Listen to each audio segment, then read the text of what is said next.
Jeshi la polisi katika mkoa wa Mwanza limemkamata na linaendelea kumhoji mtu mmoja aitwaye Silence Joseph Mwakasala. Huyu ana miaka 25, ni Mnyakyusa na mwanafunzi wa chuo kikuu cha Sauti kilichoko hapa Mwanza. Anasoma kitivo cha sheria mwaka wa 4. Anashikiliwa kwa tuhuma za kukopesha fedha kinyume cha sheria. Siku ya tarehe 10 mwezi wa 6 mwaka huu, jeshi la polisi lilipata taarifa kuwa huko katika mtaa wa Nyamalango, kata ya Luchelele, katika duka la vifaa vya elimu linalojulikana kwa jina la Tukuyu Stationery, kulikuwa na vyeti vya elimu ya sekondari vya kidato cha 4 na cha 6 vya watu mbalimbali pamoja na kadi zao za benki. Vilionekana katika mazingira yasiyo ya kawaida, jambo ambalo lilitia mashaka kuhusu matumizi ya kadi na vyeti hivyo. Kutokana na taarifa hiyo, jeshi la polisi lilipofika majira ya saa 5 kamili za asubuhi,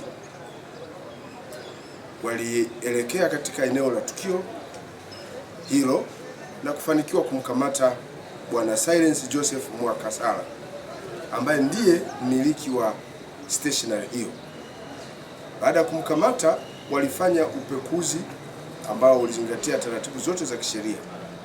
Ndipo katika upekuzi huo aliweza kupatikana akiwa na vitu vifuatavyo: kadi 8 za ATM za benki ya NMB, kadi 12 za ATM za benki ya CRDB, vitambulisho viwili vya NIDA, vyeti 31 vya matokeo ya kidato cha 4, vyeti 4 vya matokeo ya kidato cha 6, vyote vikiwa vya wamiliki tofauti, pamoja na nyaraka mbalimbali za mikataba ya kukopesha fedha.